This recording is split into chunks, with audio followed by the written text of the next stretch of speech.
Hello student, welcome back to our channel future academy education. चलिए start करते हैं हम SYJC का डिसोल्यूशन, जिसका लेक्चर नंबर 2 है। लेक्चर नंबर 1 में हमने डिस्कस किया था बेसिक्स के बारे में। डिसोल्यूशन होता क्या है, what is a dissolution and dissolution क्यों होता है, ये भी हमने बात किया था। एंड डिसोल्यूशन की कुछ एंट्रीज एंड इफेक्ट के बारे में बात किया था। टोटल मैंने तुमको 6 एंट्री के बारे में बताया था। 6 एंट्री में क्या बताया था तुमको? Asset realised, payment of liabilities, payment of partners loan, asset taken over by partner, liabilities taken over by partner and payment of dissolution expenses. Dissolution expenses is also called a realisation expenses. ये सब हमने already discuss कर चुके हैं last lecture में, है ना। चलो, तो आज हम स्टार्ट करेंगे सम क्वेश्चन नंबर 1। ठीक है, टेक्स्ट बुक दो एक। देखो क्या दिया है, page number 214, question number 1। Page number 214, question number 1। क्या दिया है? Riddhi and Siddhi are sharing profit and losses in the ratio of 2:1।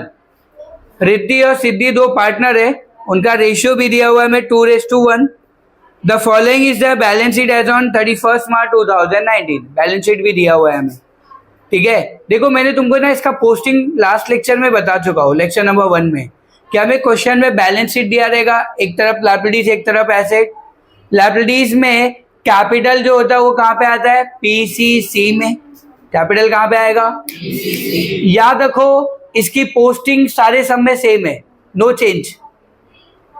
और पोस्टिंग का एडजस्टमेंट से कुछ भी लेना देना नहीं है, याद रखना ये चीज। तो हम पहले क्या करेंगे, मार्किंग कर लेंगे, फिर पोस्टिंग करेंगे और उसके बाद एडजस्टमेंट पढ़ के सॉल्व करना है। देखियो गाइस, कैपिटल कहाँ आएगा बताओ? PCC। Reserve fund PCC। Reserve fund भी वो पार्टनर्स का होता है, इसलिए PCC में लिखेंगे। उसके बाद क्या दिया है? Siddhis loan account. ये लोन अकाउंट के क्रेडिट साइड में। ठीक है, इसके बाद क्या दिया है? क्रेडिटर कहाँ पे आएगा? RC realisation account credit side. मैंने बताया था सारे लायबिलिटीज RC में आते और सारे एसेट RD में आते, बट हमने जिसका अकाउंट बनाया है उसको उसके अकाउंट में डाल देंगे। ठीक है, चलो अब एसेट में जाएंगे। बिल्डिंग कहाँ आएगा? RD। Furniture, machinery, debtors, RDD RC में आएगा। Stock, investment, interest receivable, bank, CBD। Clear है यहाँ तक? चलो, मैंने आपको बोला पोस्टिंग का एडजस्टमेंट से कुछ भी लेने देना, पहले पोस्टिंग कर लेते हैं, 4 मार्क्स मिल जाएगा अपने को। चलो स्टार्ट करते हैं। क्या दिया पहला बताओ? कैपिटल कहाँ आएगा? क्या लिखेंगे? By balance brought down. कितना है? 80,000। फिर 60,000। उसके बाद रिजर्व फंड कहाँ आएगा? कितना है रिजर्व फंड? बांट दो। 10,667 5333। क्या किया हमने? पता चला रेशियो में बांटना है अपने को 2:1 में। ठीक है, चलो उसके बाद क्या दिया है? सिद्धि का लोन अकाउंट कहाँ आएगा? लोन अकाउंट के credit side. By balance brought down. कितना है? 4,000। उसके बाद क्रेडिटर कहाँ आएगा? RC में लिख देंगे। कितना है? 3030। उसके बाद सिंगल है, ये सिंगल है, इसको क्या करेंगे? डायरेक्ट आउटर कॉलम में लिख देंगे। उसके बाद क्या दिया है? बिल्डिंग कहाँ आएगा? RD। कितना है बिल्डिंग? 6060। उसके बाद फर्नीचर कहाँ पे आएगा? RD। कितना है? 24। उसके बाद मशीनरी कहाँ पे आएगा? कितना है? 30,000 20। उसके बाद डेटर्स कहाँ आएगा? कितना है? 17 ना, 17,600। उसके बाद RDD कहाँ आएगा? कितना है RDD? 1,600। उसके बाद स्टॉक कहाँ पे आएगा? कितना है? 4040। उसके बाद इन्वेस्टमेंट कहाँ आएगा? कितना है? 8,000। उसके बाद इंटरेस्ट रिसीवेबल कितना है? 2,000। उसके बाद बैंक कहाँ पे आएगा? CBD। क्या लिखेंगे? टू बैलेंस ब्रॉट डाउन कितना है? 2020। डन विद द, इसका टोटल कर दो कितना है? 1,71,600 हो गया। क्लियर है यहाँ तक? चलो आगे देखते हैं क्या दिया है। अब एडजस्टमेंट पढ़ेंगे एक एक और सॉल्व करना है। क्या दिया देखो, asset realise as follows. Asset realise करे गाइस, एसेट रियलाइज की एंट्री क्या होती है? CBD एंड फर्स्ट इफेक्ट क्या होगा? CBD का full form cash and bank debit side, मतलब फर्स्ट इफेक्ट यहाँ पे आएगा। और सेकेंड इफेक्ट क्या होगा? RC का full form realisation account credit side, मतलब फर्स्ट इफेक्ट यहाँ पे, सेकेंड इफेक्ट यहाँ पे। जब यहाँ पे आप लिखोगे तो इसका नाम लिखने का रियलाइजेशन, और रियलेशन कैश में लिखते वक्त रियलेशन का नाम लिखना है, और रियलेशन में लिखते वक्त किसका नाम लिखना है? Cash and bank. क्लियर है? हम क्यों उल्टा नाम लिखते हैं? क्योंकि हम लोग जिसका अकाउंट बनाते हैं उसके अकाउंट में उसका नाम, इसलिए यहाँ पे हम अकाउंट बना रहे। क्लियर है? पक्का ना? चलो तो यहाँ पे रियलेशन क्या क्या क्या एसेट रियलाइज हो रहा है, थोड़ा प्लस करना, तो प्लस करके 1,03,000 हो रहा है। तो एसेट रियलाइज की एंट्री क्या होगी? CBD मतलब कैश एंड बैंक के डेबिट में लिखेंगे। क्या लिखेंगे? टू रियलाइजेशन कितना? 1,03,000। सेकेंड इफेक्ट क्या होगा? RC में लिखते हुए किसका नाम लिखने का? Cash and bank. उल्टा नाम लिखना है तुमको बस। और क्या क्या बेच रहे हो बताओ? मशीनरी कितने में बेचा? 22। उसके बाद बिल्डिंग कितने में बेचा? 28,000। उसके बाद स्टॉक कितने में बेचा? 38। उसके बाद डेटर्स कितने में बेचा? 15। उसके बाद 1,03,000 प्लस करके इतना हो जाएगा। डन विथ, समझा यहाँ पे एंट्री क्या किया? एसेट रियलाइज की जो एंट्री होगी हर सम में पहले मिलेगा तुमको, हर सम में, ठीक है? और ये एंट्री ऐसी ही करनी होगी हमें, CBD एंड RC। उसके बाद क्या दिया guys? Riddhi took over the investment at ₹10,000 and furniture at book value. ये रिद्धि कौन है? इन्वेस्टमेंट और फर्नीचर क्या अपने लिए?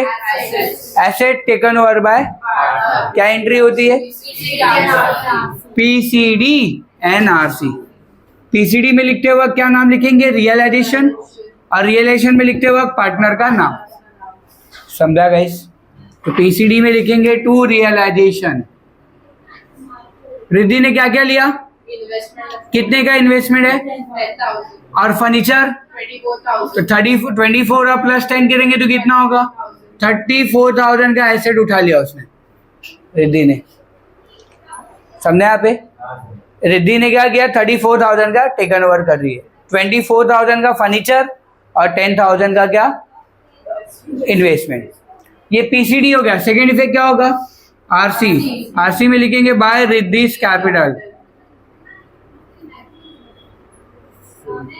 क्या क्या है? इन्वेस्टमेंट 10,000, फर्नीचर 24,000, टोटल कितना हो जाएगा? 34। और कुछ है? डन। उसके बाद क्या दिया? डिसोल्यूशन एक्सपेंसेस क्या कर रहे हैं हम? पे कर रहे हैं। ये क्या होगा एंट्री बताओ? अच्छा, डिसोल्यूशन के पहले भी है क्या? कोई दिक्कत नहीं, चलेगा। Siddhi agree to accept ₹3,000 in full settlement of her loan account. Siddhi जो है ना, सिद्धि, उसका कुछ लोन पे करना बाकी था। कितना पे करना था? 4,000। सिद्धि का कुछ लोन कितना पे करना बाकी था? 4,000। 4,000 में से कितने में सेटलमेंट हो गया? 3,000 में सेटलमेंट हो गया। तो हम 3,000 तो पे कर रहे हैं ना, पार्टनर का loan. Payment of partners loan की एंट्री क्या होती है? PLD and CBC। PLD का full form partners loan account debit side इधर, और सेकेंड इफेक्ट क्या होगा? CBC cash and bank credit side. क्योंकि पैसा, अगर पैसा जा रहा है तो कैश एंड बैंक के कौन से साइड में आएगा? क्रेडिट साइड में। और पार्टनर्स लोन के डेबिट साइड में। पार्टनर्स लोन के डेबिट साइड में लिखते वक्त क्या लिखोगे? इसका नाम कैश एंड बैंक। कितना पे किया हमने? 3000। कितना पे किया गाइस? और सेकेंड इफेक्ट क्या होगा? कैश एंड बैंक के क्रेडिट साइड क्या लिखेंगे? By Siddhi's loan 3000। Done, clear है यहाँ पे? चलो आगे। डिसोल्यूशन एक्सपेंसेस क्या कर रहे हैं हम? पे कर रहे हैं। ये पे कर रहे हैं मतलब पैसा, इसकी भी एंट्री लिखा के दिया है मैंने। क्या होगा? RD and CBC. आरडी में क्या लिखेंगे हम? Cash and bank. उल्टा नाम लिखना है, अंडरलाइन करके लिख दो ब्रैकेट में। डिसोल्यूशन एक्सपेंसेस पे किया हमने कितना गाइस? 4000। सेकेंड इफेक्ट क्या होगा? सीबीसी। सीबीसी में लिखते हो क्या नाम लिखेंगे? By realisation. कितना? 4000। और कुछ है?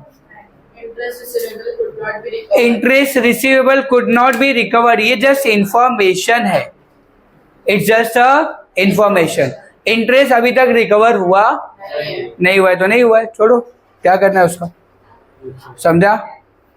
अब सारी एंट्री हो गई, लेकिन एक एंट्री बाकी है। क्या? मैंने कल के लेक्चर में बताया था ना तुमको, फर्स्ट लेक्चर में क्या बताया था? फर्स्ट लेक्चर कि चाहे क्वेश्चन में वो एंट्री बोले रही है ना बोले रहे, चाहे वो क्वेश्चन में बोला हो या ना बोला हो, फिर भी हमें कंपलसरी वो एंट्री करनी है। कौन सी एंट्री? Payment of liabilities. अब वो कैसे पता चलेगा? सन्ड्री लायबिलिटी में जाने का और यहाँ पे चेक करने का, भाई क्या क्या लायबिलिटीज है? खाली एक ही लायबिलिटीज है, क्रेडिटर। ये पे हुआ है क्या कहीं पे? ये चीज उधर जानी चाहिए, तब पेमेंट हो गया। मतलब कंपलसरी ऐसा होना चाहिए, समझा गाइस? तो ये क्रेडिटर को पे करना पड़ेगा। तो पेमेंट ऑफ लायबिलिटीज की एंट्री क्या होती है? RD and CBC. तो आरडी में किसका नाम लिखेंगे? Cash and bank. To cash and bank account.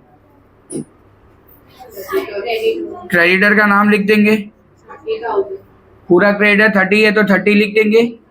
और सेकेंड इफेक्ट क्या होगा? सीबीसी। सीबीसी में लिखेंगे by realisation account 30,000। Done with the sum. अब सम हो गया, तब आप पहले क्या करोगे? सिद्धि के लोन को टैली करोगे, क्योंकि सिद्धि का लोन में डिफरेंस दिख रहा है, वो डिफरेंस रियलाइजेशन अकाउंट में आता है।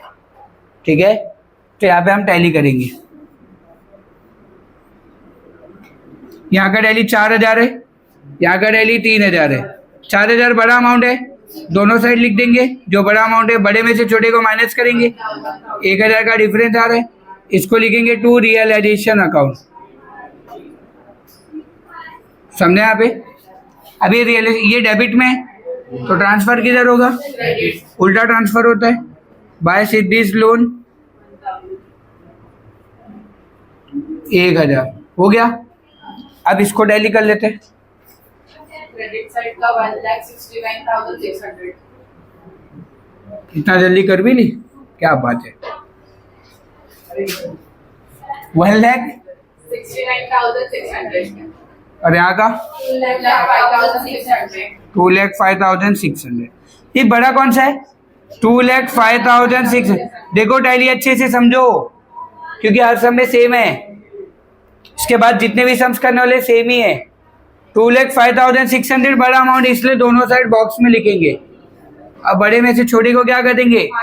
माइनस करेंगे। कितना आएगा? 6,000। डिफरेंस यहाँ पे ही आ रहा है, इसलिए डिफरेंस यहाँ पे लिखेंगे और तीनों पार्टनर को बांट देंगे। लिखेंगे क्या? By realisation loss. अंडरलाइन। क्या है? तीनों पार्टनर का, दोनों पार्टनर का नाम रिद्धि और सिद्धि। 24,000, 12,000। 24 और 12, उनका रेशियो है ना 2:1, उसमें बांट देने का। आता है ना बांटने? ठीक है। अभी ये रिलेशन लॉस यहाँ पे क्रेडिट है, तो ट्रांसफर कहाँ होगा? तो डेबिट में लिखेंगे टू रियलाइजेशन लॉस 24,000, 12,000। टैली 333, यहाँ का 12, तो 65,333 बड़ा अमाउंट है। दोनों साइड लिख देंगे, माइनस करेंगे। 53,333। डिफरेंस यहाँ पे आ रहा है, इसको सर्कल कर देंगे। यहाँ का कितना हो जाएगा, 90,006. ये 58 हो जाएगा राइट, बराबर ना। और इसका कितना आ गया, 98,006। 90,667. यस यस 90,667 बड़ा अमाउंट है, दोनों साइड लिख देंगे। बड़े में से छोटे को माइनस कर देंगे, 30,667. 32,667। इसको क्या लिखेंगे, कहाँ पे जाएगा बताओ। इसको जो भी टैली किया ना हमने, ये जाएगा कैश एंड बैंक, इसलिए हम यहाँ पे लिखेंगे कैश एंड बैंक। ठीक है, अभी कैश एंड बैंक यहाँ पे देखो, ये जो डिफरेंस है डेबिट में है तो ट्रांसफर कहाँ होगा, by Riddhi capital account 32,667 by Siddhi's 53,333।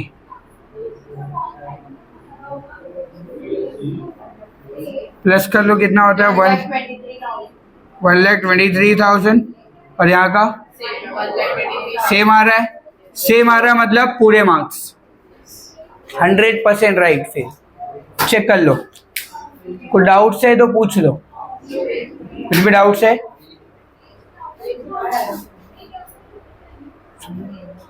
ठीक है, समझा यहाँ पे क्या किया, क्लियर है यहाँ तक। चलो फिर आज के लेक्चर में इतने रखेंगे, बाकी नेक्स्ट लेक्चर में कॉन्सेप्ट क्लियर करेंगे। ठीक है, वीडियो अच्छा लगा है तो प्लीज़ चैनल को सब्सक्राइब कीजिएगा और फ्रेंड ग्रुप में शेयर कीजिएगा। और अगर आपको कुछ डाउट्स है, कुछ क्वेरीज है, और अगर आपने अभी तक पहला लेक्चर नहीं देखा है रिजोल्यूशन का, तो पहले आप पहला लेक्चर देखिए और उसके बाद आप सेकेंड लेक्चर देखिएगा, तब आपको कॉन्सेप्ट समझेगा। Thank you so much guys.